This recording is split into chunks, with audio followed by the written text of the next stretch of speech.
Hello, hello, hello. This is Tasha with theangels.us and tashastouch.com. What is sacred space? Well, many think that it has to be something so far outside yourself, like the Grand Canyon or Phoenix, Arizona, church, some other quiet places, Mount Shasta, Sedona, all these high energy type places. And if you believe that, I'm not saying that you're wrong. You get in where you fit in. If you can afford to fly there just to have some peace, you do that. Not down in ya. Just saying most folks can't think that far or afford to go that far. So I am here to say that I found a really, really great site. It is sacred-spaces.info. Humans seem intuitively to know that there is more to this life than meets the eye. That there is what some would call sacred dimension to our existence. Sacred truths can only be seen to extend the metaphor by one's peripheral sideways vision, never directly. They do not address the traditional five senses, yada yada yada. What is sacred space? At most basic, it is a place which invites contemplation of the divine mystery and encourages an attitude of spiritual openness. A sacred space is not necessarily where answers are grasped or understood, for some of you overstood. Rather, it is where questions are asked, conversation occurs, rituals are perpetuated, dances are performed, songs are sung, and silence is heard. We'll let that marinate for a bit.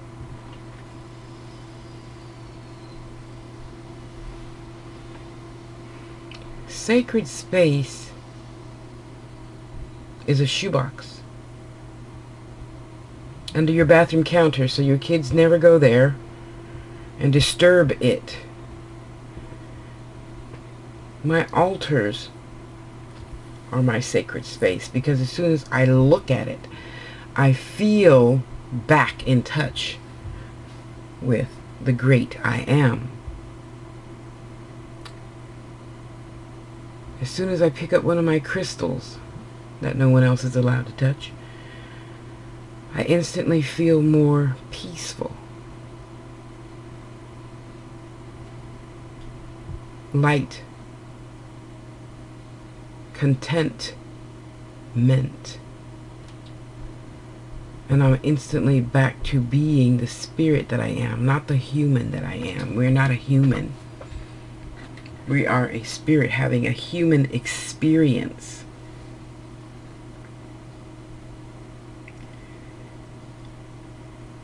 So that's why I posted this picture. And I'll be doing this a lot more now for those of you that have asked. Because you can focus and not focus on me.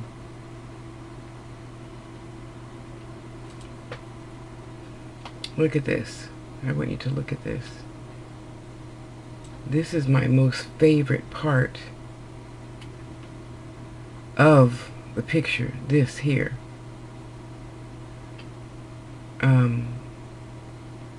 Between these two trees. Can you see that? Yeah, you can see that. Between these two trees. You see the different layers of the fog. This was a rainy day, obviously, and the spots on the camera are the spots that were on the car that I was in when I took this picture. So I said all this to say This is my sacred space. I leave this picture in my phone. So when I know I need to calm down and remember it's none of my business,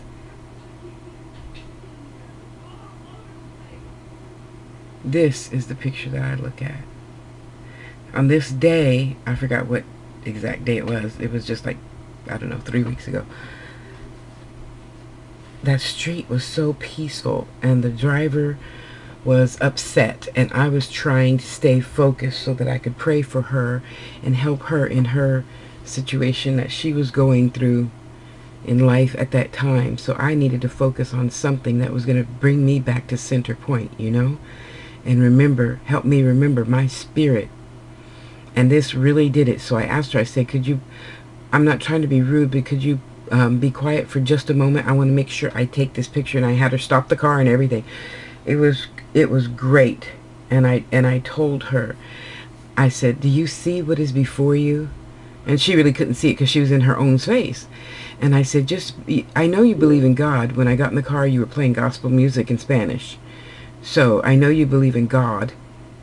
What do you think is before you? Look at the trees. Look at the squirrel that just crossed the road. Look at the cat. Look at the...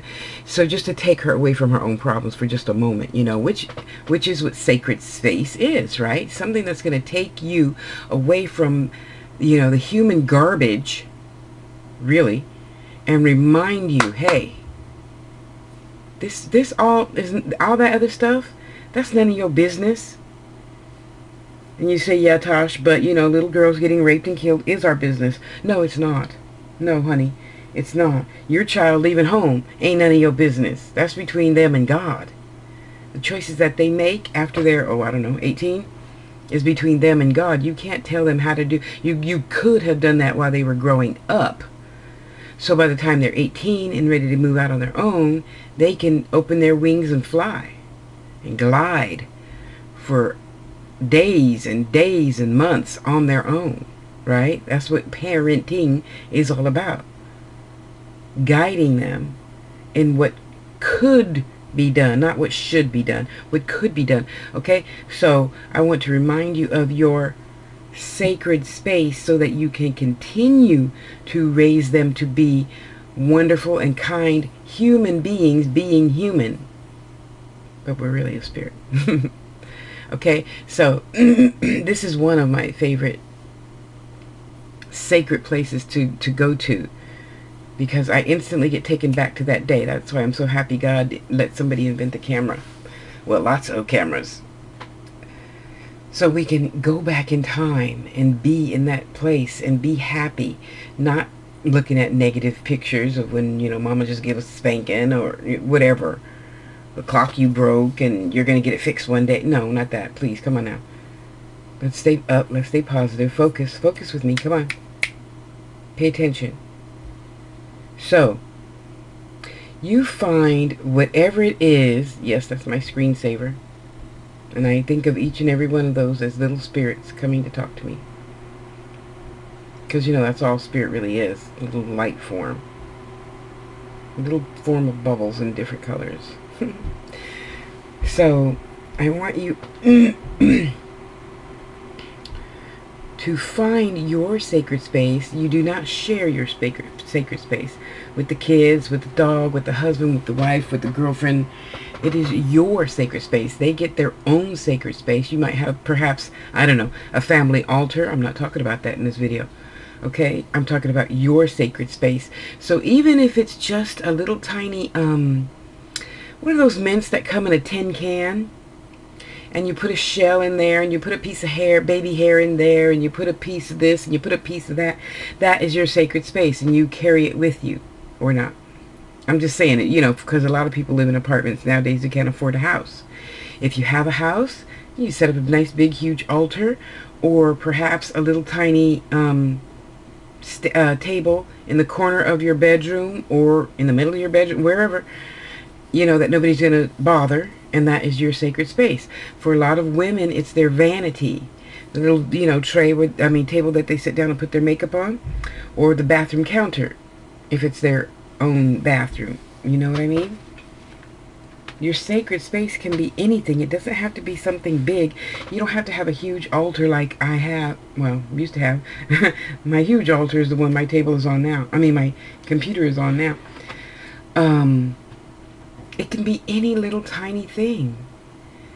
In your purse, you could have, you know, one of those pouches that we used to keep pictures in. We don't usually build wallets like that anymore, with the pouch full of, the little plastic pouch that you keep pictures in. But if you had something like that, or a little tiny tin thing with that you cleaned out from, you know, eating all the mints, or your wallet, a little makeup bag that's, you know, 2 inches by 2 inches, that could be your sacred space. Because once you fill it with your crystals and a piece of jewelry, a piece of hair, a piece of, you know, toddler's clothes, a piece of this, a piece of that, then when you, as soon as you open it, you go, that is sacred space. That is your sacred space. No one should, yes, I'm shoulding on you right now, touch it. No one should go near it. It's your space. So as soon as you enter that 12 inches of space, you know you're calm. You can get back in the spiritual zone and focus on what you really need to be focusing on, instead of, oh my God, the baby just broke his leg. Oh, he's going to die. No, center focus, mom, grandmom, dad. Ain't nothing going to happen to that baby. God made us too strong to not heal again. You know? And I know a lot of you have a challenging time, like I used to do at the Christmas, at holiday time, between Thanksgiving and New Year, because we're alone and lonely, or you're remembering, you know, mom or uncle or dad or boyfriend or husband or whatever, and it's very challenging. So that's why I suggest to my students and customers, clients, you know, put up an extra grid, an extra sacred space, whatever you want to call it. Because to me, my grids are sacred space. Yours doesn't have to be. To a lot of people, an altar is separate from a grid that's separate from sacred space. So, hey, you think of it however you want, but that's how I choose to think of it, okay? And I know it's easy to get depressed, first of all, because there's less sunlight in the United States at that time. Secondly, because we're missing loved ones that we want to be near, but we can't for whatever reason. So I want to encourage you to build extra sacred spaces.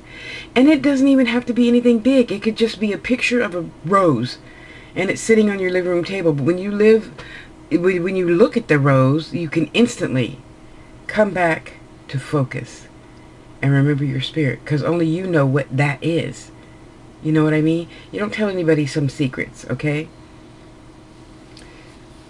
So I want you today to find your sacred space. If you live in a big home, you can set up a nice 19-inch, whatever, you know, little round table, and put your tea set on there and a picture, and maybe, you know, a hairbrush of, I don't know, grandma that, you know, crossed over. And if you had a baby, maybe you could put his little booties there, or a little outfit that you bought that you kept all these years.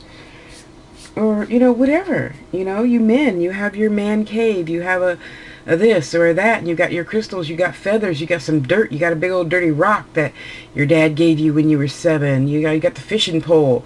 Well, you might you might not put the whole fishing pole on there, but you could put the little lure on there. You know, you could put dad's hairbrush or shaving thing, a shaver. Remember the old-fashioned ones that had the razor blade you put in there and you twist the bottom to make the top close? I think my mom still has hers. Anyway, and you put your own little knickknacks on there that only means something to you. So even if it is in your garage, you have that little corner that you just look over to, guys or girls that live in the garage, or make that garage your sacred space. And you can just look at it and go, oh, okay, it's going to be all right. It's going to be all right. You know? Find your sacred space. Find your sacred space.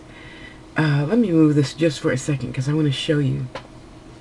And this is another reason really why I buy a lot of Hello Kitty.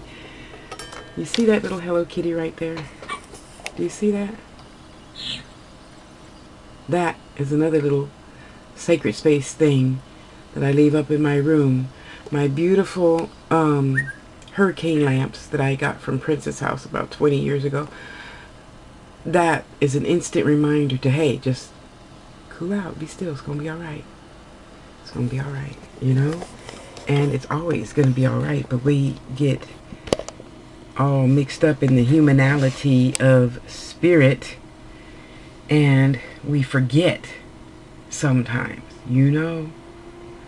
And it's not easy all the time. So when you have those little tiny reminders all over the place, it's easier to come back to focus and say, oh, you know, it's none of my business what Tasha ate for breakfast. I'm going to mind my own business and live in the now. Okay, just because you looked at that rock that your 7-year-old daughter gave you or painted, and you chose to leave it there in the middle of your beautiful modern, or no, what was the other one? I don't know, whatever, your fancy foo-foo living room. I can't think of the style that I'm trying to think of real quick. And you can just look at that little hand-painted rock from your baby and just go, and come back to focus. Come back to center point. Remember your spirit. Remember your spirit. It's a spirit. It's not a human. We're having a human experience, which means when you remember your sacred space or go to your sacred space, that reminds you that you are a spirit having a human experience. It's none of your business why Tasha wears the same robe for 9 years.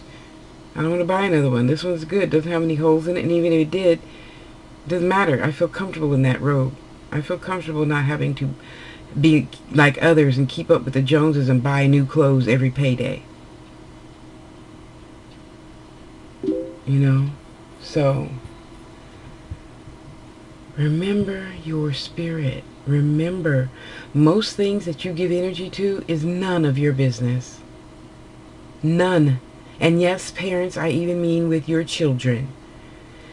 Because whatever you taught them to believe in, you know, spiritually, God, angels, teachers, whatever, is what they already know to be true for themselves right now. See, I changed my mind a lot after I got 18 and moved out. I went church hopping, and I want to know why you believe that. And then you come to find out we really all believe the same thing. We really do. Most people believe in a source bigger than themselves, which I consider the ocean. And then they believe in themselves, which I consider just a little cup of water in the ocean. We're still all one, I feel. I am God. I don't have a problem saying I am God because I'm God. I'm Goddess. And a lot of people get that word twisted too. I don't mean any negative connotations. I know a lot of black people have negative connotations toward being called goddess. I'm not one. So yes, I am a goddess of the great divine, or with the great divine. Okay? So just know, if you choose, I'm not telling you what to believe and how to believe. I'm just saying this is what I believe, and this goes out to my 2 new students for Angels, Teachers, and Guides that happen to believe the same thing I do. That's all.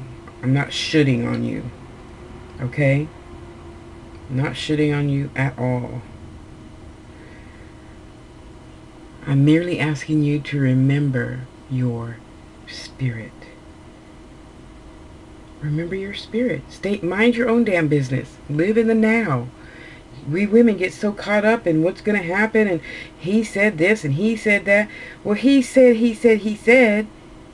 doesn't have anything to do with you and your spirit. You know? It doesn't have anything to do with you. Mind your own dang business. Realize, I don't know, maybe he or she really doesn't mean you any good. It's just, you know, a booty call, or it's just a lonely call. I'm lonely, so I'm gonna call Tasha. She's always there. No. Tasha has her own things to deal with sometimes too, so if you don't get a reply right away, I always reply within 24 hours if I got the message. And you have to understand now, at this point in time, Facebook is not a reliable message sender. Okay? It is not, dear one. It is not. So if I get any message or email, I always reply. Even if I reply, I'm going to reply later. Or I got this, I'll be back. Something. Anywho, in remembering your spirit, we do not take on the lessons of others, like our children. And I use our children a lot because that's what we are the closest to. For those of us without children, we can still comprehend that. You were a child at one time. You knew you did things that pissed your mom and dad off, but you did it anyway, right?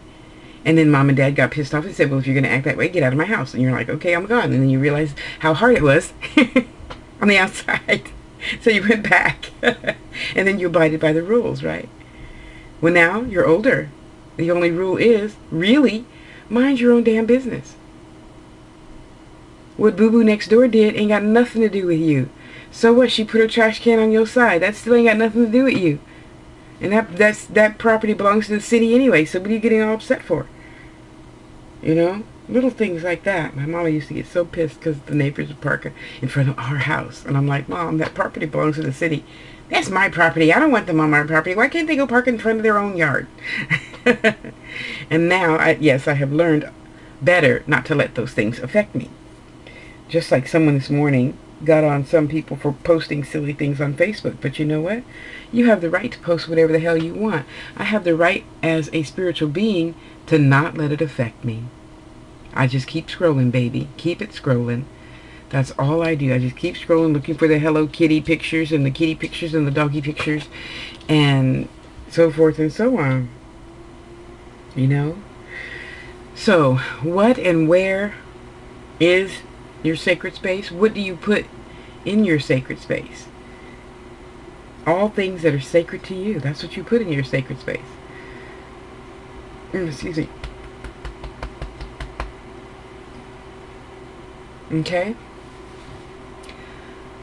I love you. Please love yourself. Please take care of yourself. Not the 13-year-old. He or she can, you know, brush his or her own hair. They can bathe themselves. They can fix a PBJ.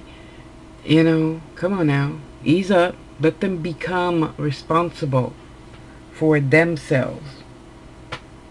Okay? So, having said all that, I wish you much prosperity and harmony in your day-to-day life. And, oh, you can't see it, sorry. My little email dog, the kids like looking at that. Oh, the camera was too high. And I wish you more love and joy than your heart or hands can hold. This is Reverend Dr. Tasha L. Harris with theangels.us and tashastouch.com, sending you the highest energy you can freely accept right now. I love you. Go love yourself and have a beautiful day. Talk to you soon.